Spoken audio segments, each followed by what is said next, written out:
Welcome to those that are joining us today. This is our Community Safety Series, Neighborhood Crime Prevention Edition, and learning how to work together to stay safe. My name is Stephanie Cowger, and I am the Coquitlam Community Police Supervisor. And along with us today, we have Candace Critchlow, who is Port Coquitlam Community Police Manager, and our very own Heather McRitchie, Block Watch Coordinator. So thank you again for joining us. We're going to discuss all different types of crime prevention today, things that you may already know, things that may be new to you. And we're hoping to surprise you with some good little tips and tidbits that you might not have known before. Community engagement, of course, is the key when it comes to crime prevention. So our goal is to bring all of you in with us and all of us to work hard together to make sure that we're all safe and sound. We're going to get going in a moment.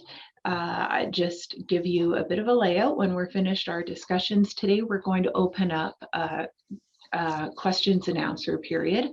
I believe that we've already got our questions pulled together from the ones that were submitted, and thank you so much to everyone for submitting those.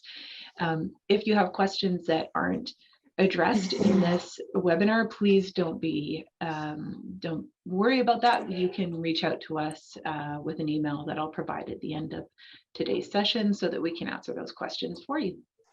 You'll also see at the end a whole page of resources, and those resources will be sent out via Eventbrite as well. So we're going to get started. Heather McRitchie, Block Watch Extraordinaire, I will hand it over to you. Thank you, Stephanie. Good afternoon, everyone. My name is Heather McRitchie, and I'm the Block Watch Coordinator here at the Coquitlam RCMP Detachment. I have more than 3 decades of experience working in community policing. So based on that, I hope that the information that I provide today will be meaningful to you, new information, and make a difference. So as summer begins and we all move outdoors, you can learn today how to stay engaged in your community while protecting yourself and your property. Today, I will be presenting ways that you can stay safe this summer and how important it is to look out for your neighbors. So I just wanted to say off the bat that a good takeaway for today, I have one important thing that I want to mention, that if you take one thing away from today, each week I read the break and enter files and I see that jewelry has been stolen. And it's really heartbreaking to read those police files and see where people have lost family heirlooms, jewelry that's been passed on through generations, medals that people have earned or awards, things like that. So one of the places where criminals will most often go when they break into your home is they'll make a run to the bedrooms and the office, because those are where the most important things are kept, and those are usually very small items and portable and valuable. So those are the type of things they're looking for. So if you can take a look at your jewelry box, because they usually will dump it out and take everything. If you can hide the things that are really important to you, if you take a look around your house, there's quite a few places where you could hide valuables and you still have access to them, but they can't just make a mad dash through your house, grabbing everything and dumping out their, the jewelry box into their backpack and things like that. So I hope to read less of those files. So if you take that away today, that would be really great. The other option is to put it in a safety deposit box, but most people don't opt to do that. So yeah, if you can just take a look around your house and see if there's somewhere you can hide those, that would be a really good plan. Okay, so each week, I read the residential break and enter police files, which are reviewed to prepare the Block Watch Enhanced fan outs. So we have identified the most common methods used by criminals to access residences to steal valuables. So what I have for you today is for you can follow along. It's a crime prevention and safety checklist. So I hope you will follow along with my checklist to see if you have made it difficult for potential thieves to enter your residence. Prevention is one of the best ways to stop crime in its tracks. So I hope you will be able to answer yes to each of these points in order to reduce your risk. So the first place that I see in the break and enter files that is often an entry point is the garage, and it usually involves vehicles. So do you treat your garage door opener remote or fob like your house key and never leave it in your vehicle? This way, I see a lot of times in the break and enter files, people will park their vehicle either on the street or in their driveway. And sometimes the vehicles, you forget to lock them. So they just access that garage door opener, they press it, see which garage door opens, and then they go in. Sometimes what happens too with vehicles is once they're inside your garage, and this usually happens at night, you would think that you would wake up, but it's quite often people don't wake up for the most part. And so once they get in your garage, a lot of people don't lock that connecting door. So it's really important to lock that too. And if you leave your keys in your vehicle in your garage and your house keys on there, they can take that house key from your car keys and use it to unlock the connecting door if you have locked it. So those are things to keep in mind. And that's probably the #1 way I see right now that people are breaking into homes. So it's important to remove everything from your car. Your garage door opener, anything of value, really important to make sure you lock your vehicle and remove everything so it's not enticing to them. And the other thing is when the weather gets nicer, hopefully soon, to make sure that your garage doors are closed and locked if your family and yourself are not in the immediate vicinity.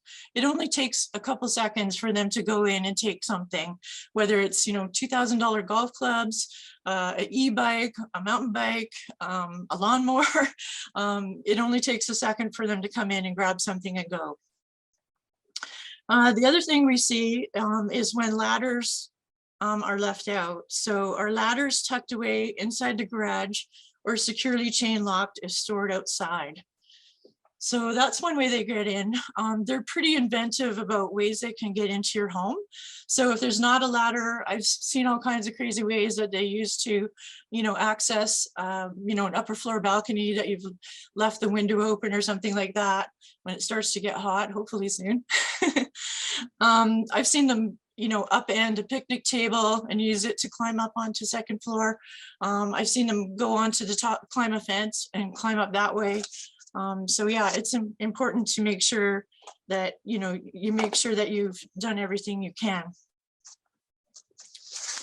Okay, so the second point is main entry doors. So is your front door and the connecting door from your garage to your home always locked? Don't let your guard down. A crook could sneak into your house while you're busy in the yard. And we often refer to that as the green thumb burglar.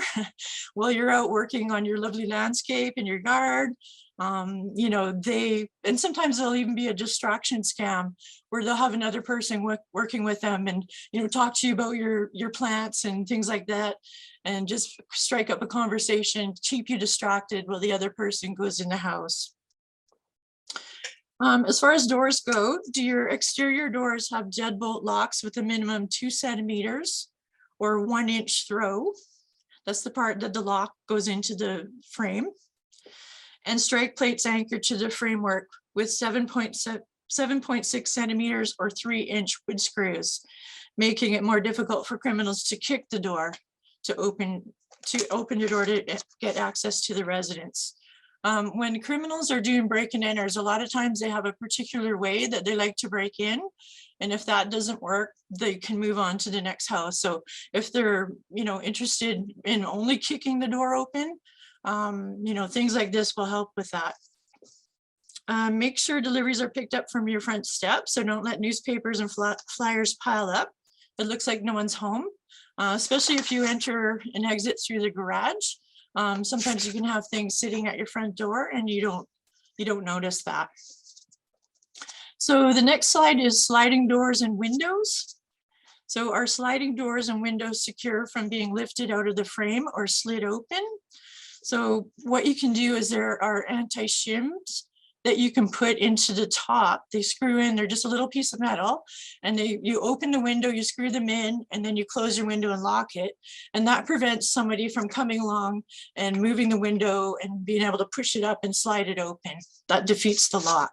So that's a good thing to combat your sliding patio doors and your sliding windows from being lifted to be slid open.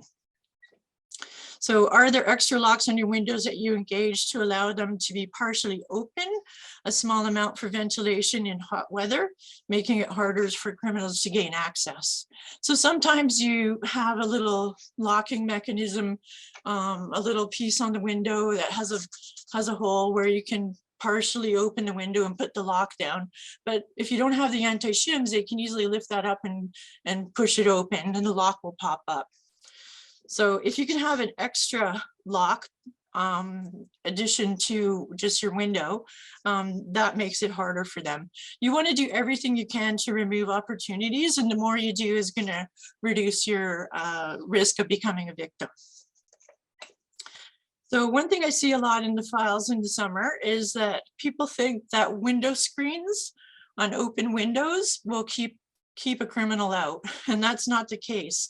So do you know that they will not keep criminals out, and it's not considered an adequate security measure? So number 4 is visibility and yard access control.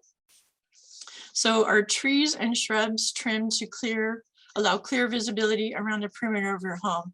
So you want people to be able to see around your home to see if a criminal will be on your property. It's really important. And if you do that too, it's less inviting to criminals to actually go on your property. So trees should have their branches cleared to a height of approximately 183 centimeters, which is 6 feet. So you trim the branches up, you limb them, and shrubs around the home should be no higher than approximately 61 centimeters or 2 feet high. And that eliminates hiding spots and allows for clear sight lines and to improve natural surveillance. Another thing about shrubs, you can see in this picture, if you have a ground floor window like this one, if you plant some thorny bushes or maybe some rose bushes that have thorns, that makes it less attractive for them to try to break in through that window as well, because they don't like that type of thing. So the other one is your house number clearly visible from the street? And is it posted at the rear of your property? Especially if you have a laneway or an alley. A lot of times break-in and enters happen at the rear of the house. And when the police respond, they try to go to the front and the back.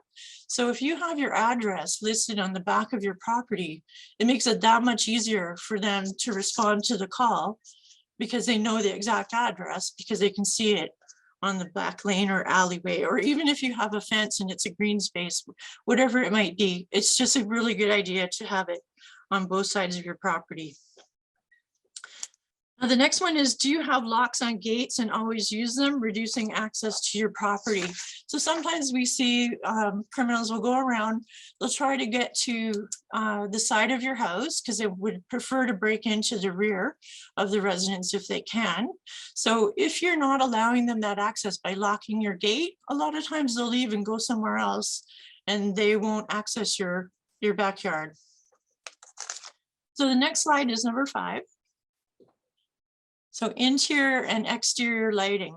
So to make your home less of a target, do you have automatic timers or have set a program in your home to activate interior lights and exterior lights in your absence? And that could be because you're away at work, it could be you're away on vacation. You just want to make your home look lived in. A dark house is, really something that they look for. So our entrance is lit overnight, exterior lights on overnight, so your doors are not hidden in darkness. Okay, slide number 6.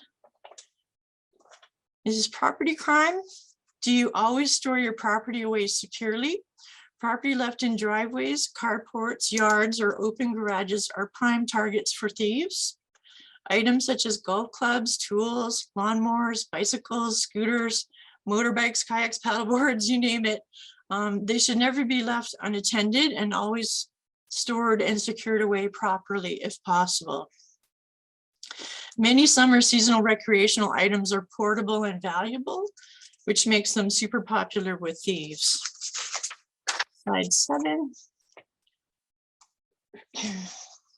Garbage and recycling. This is one that people don't think of a lot. When you're away from your home or on vacation, do you arrange to have your garbage and recycling carts and bins placed at the curb on collection day and then stored away securely afterward? So maybe a neighbor or a family member or friend can do that for you.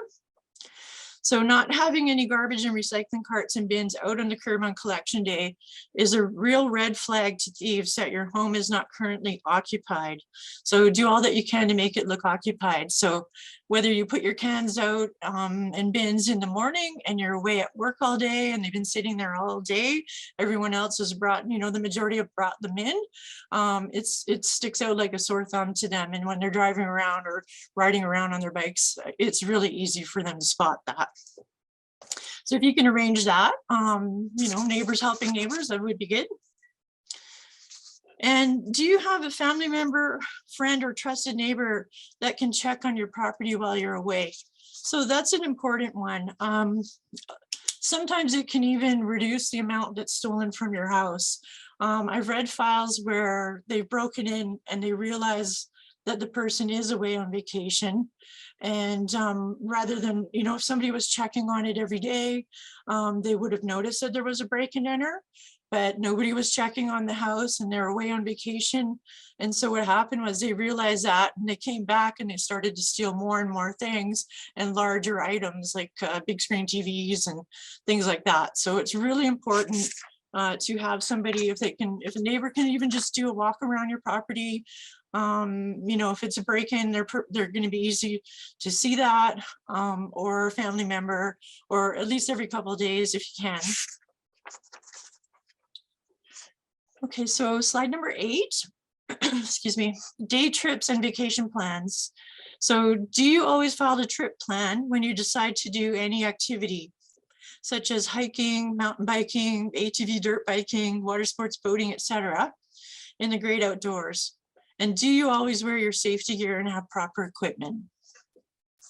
So that's a big risk for people's well-being. So that's why I bring it up.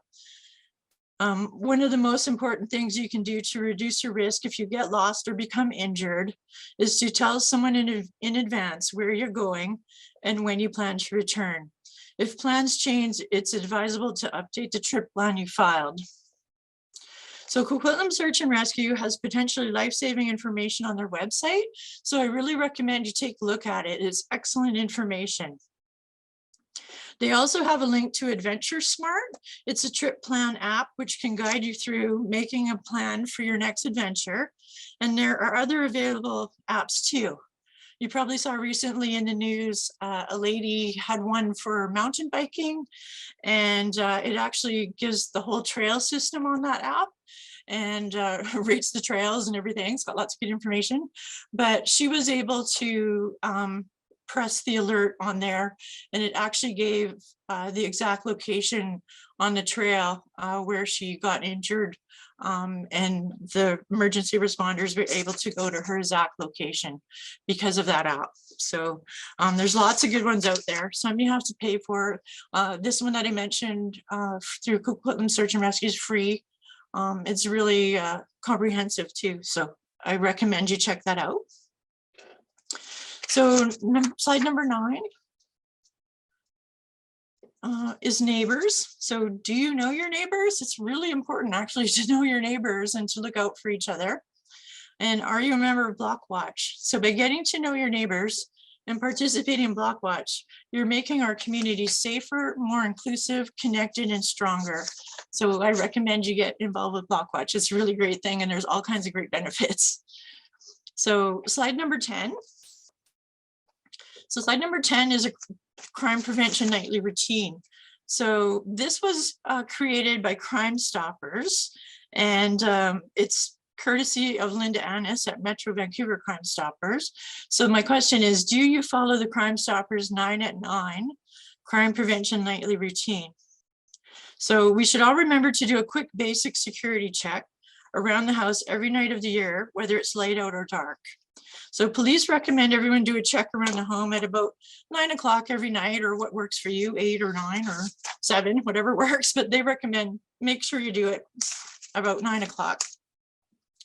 So they like to call it Think 9 at 9. 9 things you can do at 9 p.m. So the first one is to remove everything from inside your car, from valuables and garage door opener remotes and fobs to pop bottles and cans and pocket change. Just make sure everything's out of the car so they're not enticed to breaking in. Roll up the vehicle windows tight and lock all the doors.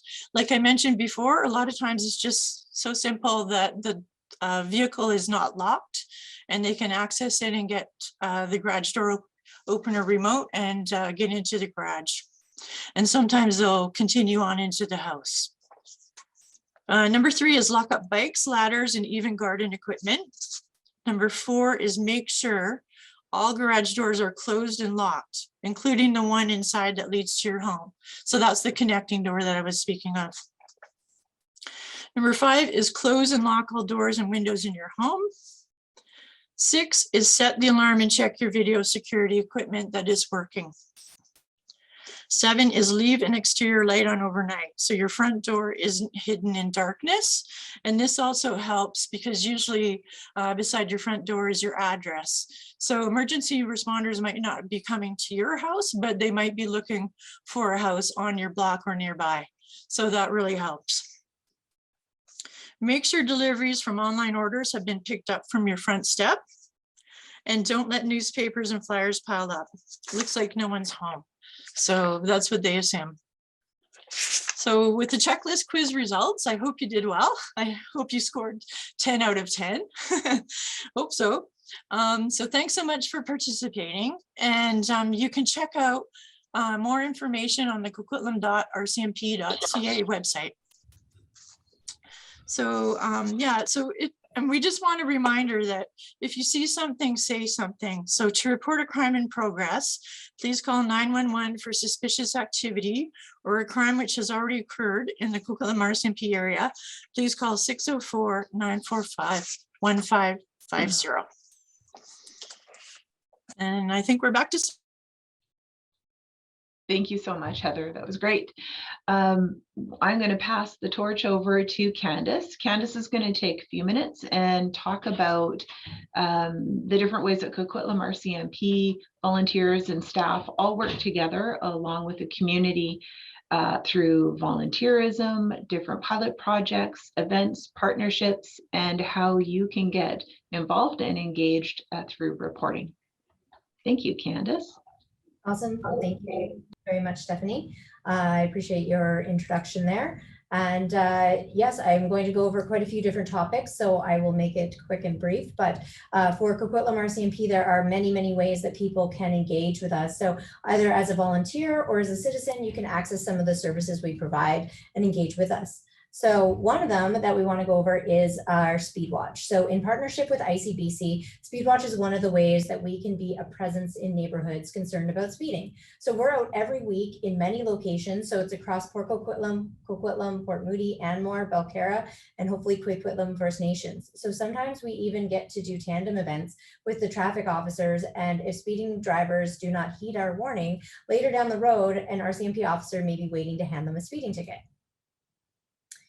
For Stopwatch, again, in partnership with ICBC, we tackle those who forget to stop at stop signs. So being in a rush does not give anyone the right to roll through a stop sign, as it is a risk and a safety issue for pedestrians and other vehicles that may be aiding by the laws of the road. So in both Speedwatch and Stopwatch, we take information about vehicles not abiding by the traffic laws and send warning letters on behalf of the Coquitlam RCMP.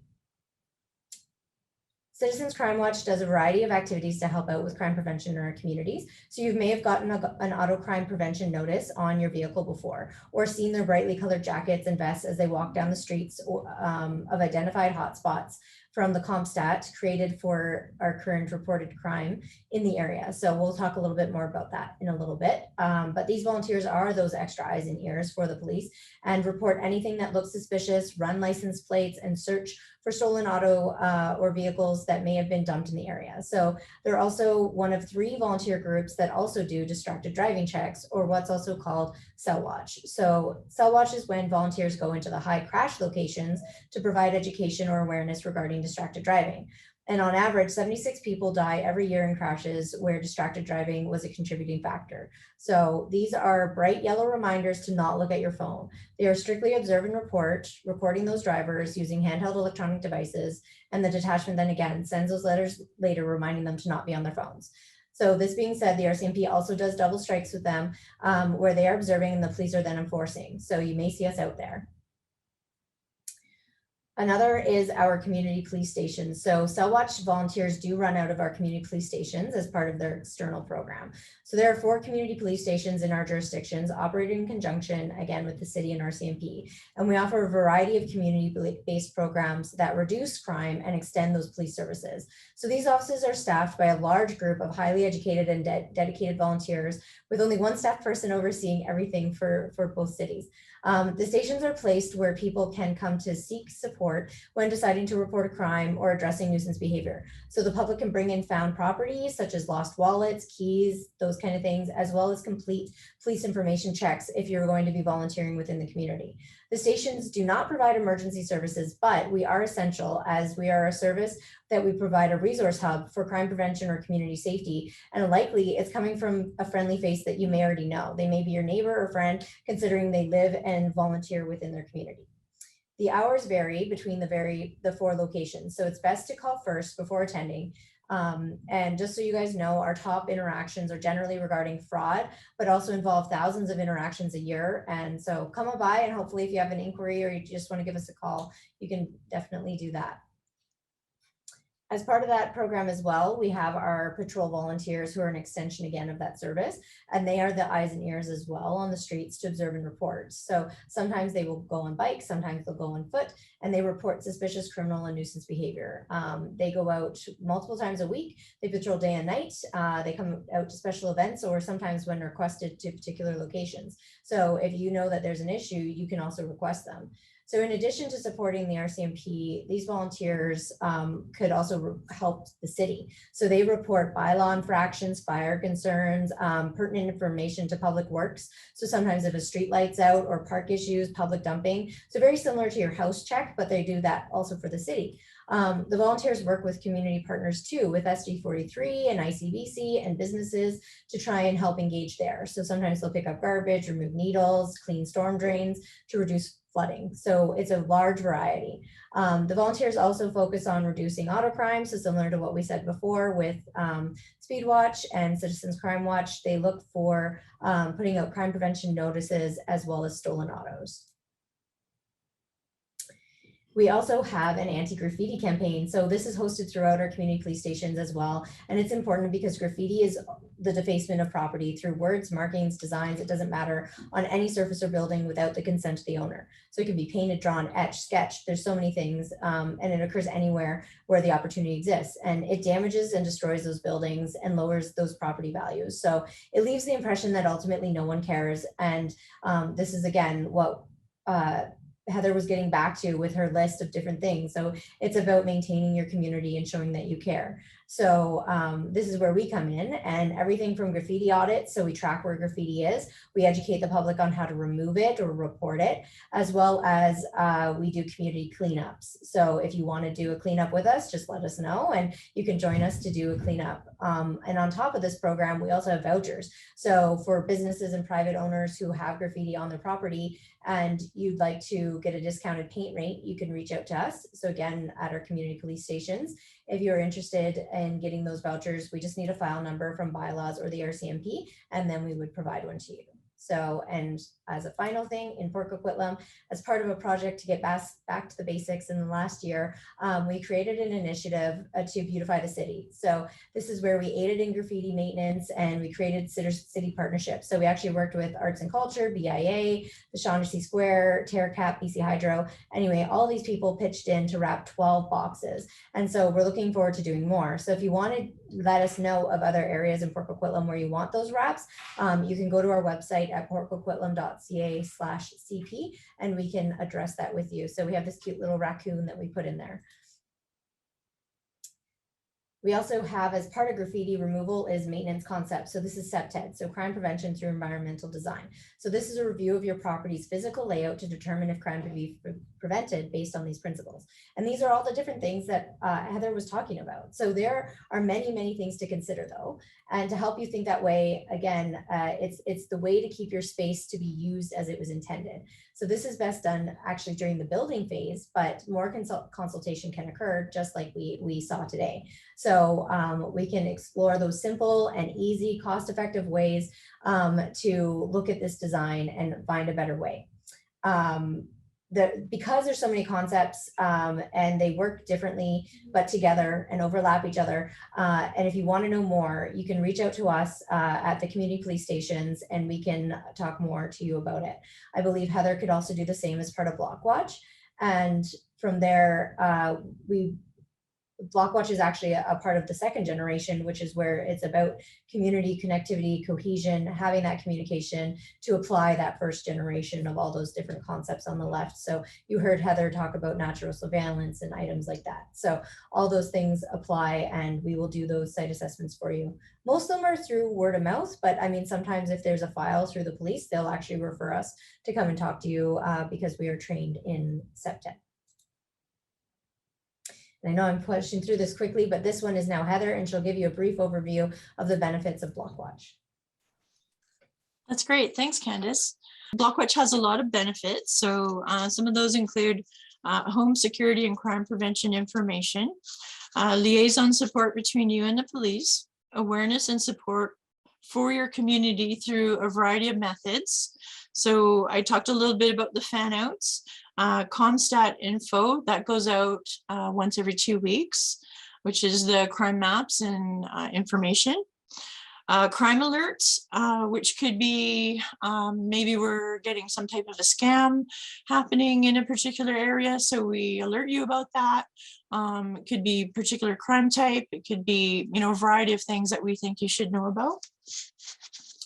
Metal street signs, you've probably seen those in the neighborhoods, and those are a great deterrent. Decals to put on your home, engravers and more. And the enhanced fan outs cover residential break and enters, theft of vehicles, and theft from vehicles. So Engraver program, part of the office program is the Engraver program. This is both for the community police stations and Blockwatch.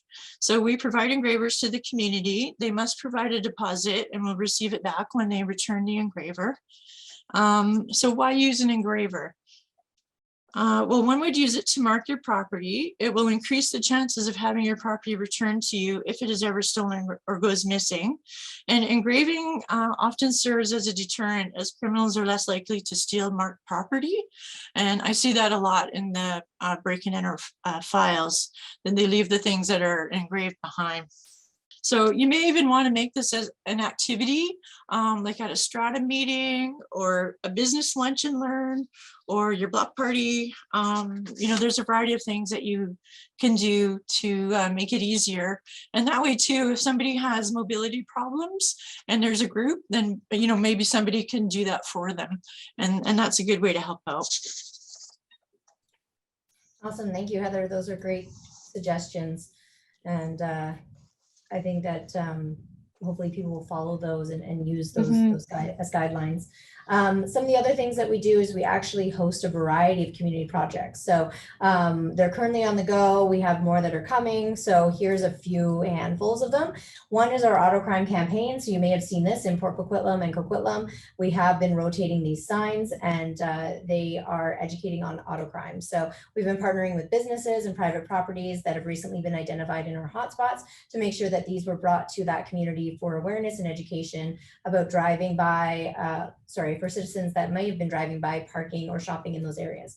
So they're an extra measure of precaution that you can take, such as locking your vehicles. It's astounding how many times I read a file that is about vehicles being left unlocked, maybe looking out for shoppers who may be shoplifting, and the signs very clearly show where to report things because a lot of people aren't sure. So these will hopefully reemerge in the fall and continue to rotate in Coquitlam and Port Coquitlam. So if you're interested in hosting this for a month at your place, please let us know. You can reach out at the emails that are provided to you in the email at the end. So we can help you with that.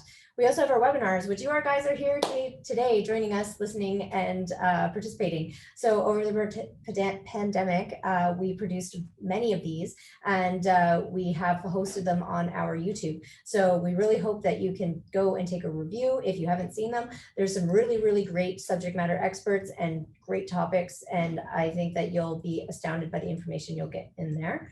And this year we're doing them quarterly. So we'll see how that goes as we start to move back to in person, because we are seeing a lot of those. I even have a fraud talk that I'm doing later today at a senior's home, which is what one of these pictures are here on the left. But we continue to do these in-person sessions and we try to bring them to be available to you. So if there's a special topic that you were interested in, you can definitely do that. And we can have more discussions about it. You can email the community police stations and bring in subject matter experts and have these talks brought to you. And I bring this over to Stephanie for a small project that she has been working on. Yes. Thanks, Candace. One thing that people just seem to forget about is the importance of the placement of their address. So I know that the screen is maybe a little tight for you to see. Feel free when you're watching this on YouTube to hit pause so you can really get in there and take a good look. But if you'll notice, it's very difficult to read the address on the white house with the white lettering. And it's very common to see such a thing. We have addresses that are displayed in a way that are not obvious for emergency services, or skip the dish. Everyone needs skip the dish to get to their house. But most importantly is our emergency services. And it's very difficult for them to find you if you don't make it obvious. Some of the examples that I can give of poor placement would be this photo is a great example. Another one is a photo that is under the eave trough. So if you look at the White House again, beside the door where it is quite dark and hard to find, addresses are posted there quite often. Some people put them on planters in front of their house in the dark. I mean, it's great, it looks very pretty, but in the dark, it's really hard to see. So again, with the whole goal being your home being identified, if you move your gaze over to the house on the opposite side, it's very obvious when you're looking to find that address. It's well lit. In fact, it's directly under a light. It's in a different color than the house. It's larger numbers and it's not fancy. There's a lot of addresses that'll be put up in a fancy font, something that's a little more eclectic sometimes. Some people have their addresses written out. So instead of the number 1156, they'll actually have the words written out. So one is O-N-E, and they go through the address this way. Again, I understand that the aesthetic is something that you might enjoy, but our priority is making sure that we can get to you safely and on time for any emergency that you might be having. So take a look at your home and take a look at it from not your eyes. Stand back, look and see if someone was coming in an emergency to help you, can we find you? That is the goal for Project by the Numbers. And I'll hand it back to Candace. Awesome. Thank you, Stephanie. Again, a lot of these are overlapping concepts, but it's showing how we engage in multiple ways to our community about this. So our next one are a few pilot projects. So these are ones that we've started to host and we're hoping that more people might consider joining us on. And so this one is our business crime prevention book. And this was created last year in coordination with the city and RCMP. We handed them out throughout our downtown core with the mayor's messaging. And it was about how important important crime prevention is, and that our volunteers actually went and were ambassadors delivering these books, providing them to businesses, managers, staff, having this conversation. So this was a labor of love for me, following best practices of several other communities, and is a really handy guide. And a lot of these are things that are brought to the BIA or Jennifer, and as I've been talking with her, I think there's solutions for every problem in this book. So you can use it as a guide for your safety talks, for your crew talks, working with your staff. If you want to, you can download it off our website, so portcoquitlam.ca/CP, and they are also physically in the community police stations as well as at City Hall and with the BIA in Port Coquitlam. We also started one that was on street safety. So this was a new one. We wanted to test it with ICBC and RCMP. And this was a pilot of a new eye-catching decal, and it goes out only when the blue bins are out. So it reminds people to slow down and help streets remain safe. So everyone doesn't have it out all the time. So it's randomly put out in the community. So for placement and information on how to get one, you can go to portcoquitlam.ca/decals. And we also have our CCTV registry. So this is in contrast. So in some of our other programs, it's what we do for you, and this is what you can do for us. So we have had several businesses sign up so far. And did you know that residents and condos can also sign up? So I don't think a lot of people are aware necessarily of what this partnership means. So surveillance technology, such as CCTV or closed circuit television cameras, have aided in police to resolve investigations. So also deterring criminal acts. So given its value and likelihood of existing in most places now due to technology, law enforcement bodies will physically actually go and canvass businesses and properties to get this footage. They'll also put out emails and etc. And this takes a lot of time, and it's manual, time intensive, and trying to determine who actually even just has a camera. And sometimes it's very time sensitive due to missing persons. So registering your camera with us allows it to be easily given to the RCMP. And what we mean by that is its participation is voluntary, and only your name, your contact phone number, email is provided. So the RCMP can't access footage unless they actually request it. So they still need to do that, but this registry allows that information to quickly go to them to say they know that it's on, you know, the 2000 block of Maryhill. They know that there's cameras there. Registries like this have actually proven to be successful. So in Surrey, Kelowna, Red Deer, they've actually helped to reduce the time that's used in order to put into a case. And so we can use footage from multiple different kinds of cameras, but the biggest one that we can't is dash cams. And this is only because it's not stationary. So it's a moving target at that point. So it's harder for us to use that. So that's still a call that will have to happen separately. Anyway, if you want more information on this, portcoquitlam.ca/CCTV, and we can give you more information on video formats, where to place it, etc. We also have our older adult and senior communities safety survey that we did in the spring, and now we're coming into rolling out an engagement strategy based on those concerns to talk about mobility for seniors, in whether it's on transit, walking, driving. We've partnered with TransLink, ICBC, Transit Police, and more to bring more information to our communities. And this is a pilot that Transit Police, I believe, is planning to bring to every municipality. So they're starting it here in Poco, but it's going to expand to every municipality, hopefully. From that, we also have lots of events, and I know we're running into time, so I'm going to go quickly through this as much as I can, but jurisdiction-led events. So these are ones that the cities and villages invite us to. So this could be our May Day parades, those kind of things. We like to theme the information we give to you. So one of them that is coming up is our car show in Port Coquitlam, and we always talk about auto crime. So again, I already mentioned this earlier, but vehicles are often left unlocked. So remembering to lock your vehicles, roll up your windows, and remove your valuables is really important there. Law enforcement led events too. We lead events, so we'll bring people in for fun things. So maybe we'll be raising for Special Olympics, jumping into some cold water. We might offer you bubble tea, a freezie, or a coffee to come join us and have a one-on-one conversation. So look for these events through our social media.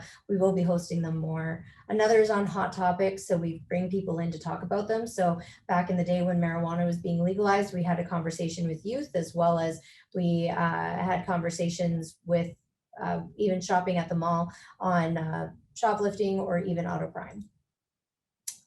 We also work at the wee hours in the morning. So because as the light gets darker, it's harder for pedestrians to be seen. We want to make sure that you guys are seen. So we get out there and we provide reflectors. So you can still get these at our community police stations, but pedestrians can actually be seen 200 to 300 meters by wearing these rather than 50. So I think that's a huge service and allows more visibility out there to support drivers and yourself. We also have our Junior Mountie Police Academy. So this is for our youth out there. It's in the Tri-Cities and we bring in youth, and we're hoping in 2023, we'll be doing this again for our 10-year anniversary. And youth can actually work with members, which is our police officers and subject matter experts, to learn a lot more. It teaches structure, health, teamwork, leadership, and what the police do. So it's really great all around. We also build community connections. So people, whether it's not the city or the RCMP, but you as the community host and invite us. So we come out and we talk about different issues or participate in different things. So depending on what you want, we can do that for you. So just reach out again at the end and we'll let you know. Lastly, I am going to quickly talk about reporting. And I know Heather covered this a little bit, but what's important is about our hotspots. So our hotspots are based on the crime analysts, and they find out based on intelligence and information of what you're reporting, where things are happening. So we create these hotspots, and this is how we get this information out to our officers and to you guys to know where things are happening.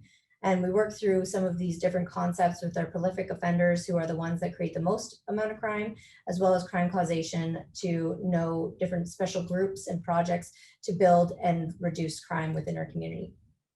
In this image here on the left, you'll see there was no reporting. And so officers will be roaming randomly and not necessarily know where the crime is. On the right is where all the crime is happening in one place, and officers can go to the correct places and or still roam to see where crime is happening. So by you reporting, it makes a difference and it paints a better picture for our police officers.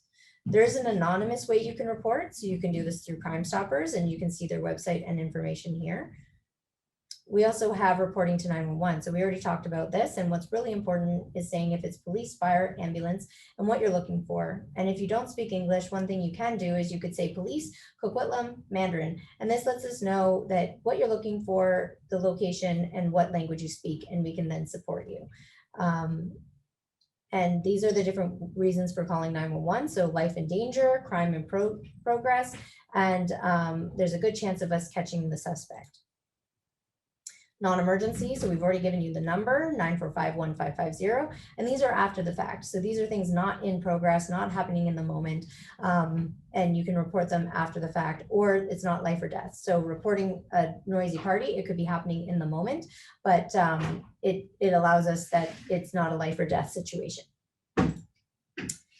We also have reporting online. So this was new over COVID. So you have different opportunities to report online, whether it's something that you've lost, or driving complaint, it could be vandalism or a hate crime. So there's a lot of different things that you can report, and there's a few items that you can't. So just be aware that there are some reasons why you may need to still call it into us. And you can do this at report.rcmp.ca. We also have reporting in person. So here's a visual representation of our different offices. We have our main detachment, which is the green one. We have 2 in Coquitlam, 2 in Port Coquitlam, and just be aware that our hours vary. And so you should look up our phone number and give us a call just beforehand, just to make sure, because our volunteers are the ones who are opening our office. The other is all the different things that we will look for when you are reporting. So this is what, when, where, who, and why. So a lot of people start with the who and the why, but what we really want to get to is what happened and when and where, so that we can support you better. So what's best is remaining calm, answering questions, and guide the response. So if you can start with a basic answer, such as what is happening, then we can guide you for the next steps from there. And thank you very much for listening. That was a very quick run through, and I'm going to throw it over to Stephanie. Hi, again, thank you so much to everyone. The quality of material that comes out in these webinars is outstanding. So Candace and Heather, I certainly appreciate all the work that you've done to make this happen. Julie behind the scenes, amazing job. Certainly appreciate it, and we definitely don't want to take for granted the importance of the information that comes out. So again, thank you. I'm sure on the last page you'll see that there is plenty of information links. So there's websites that you can hop onto, a reminder again of the phone numbers that are of most importance, our social media handles so that you can follow us and keep up to date with us at all times. And again, if you're watching this and you missed anything, please know that give us a little bit of time, and once it's polished up, it'll be posted on YouTube for you to watch again and to share with anyone else that you think would benefit from this, which is everybody. Thank you again. Any unanswered questions, please be sure to send them our way, and we'll take it from there and try and get back to every person who sends us a question. Thank you very much to everyone. I appreciate you taking the time out of your day, and we're here to serve. So please make sure to contact us anytime you need us. Thank you.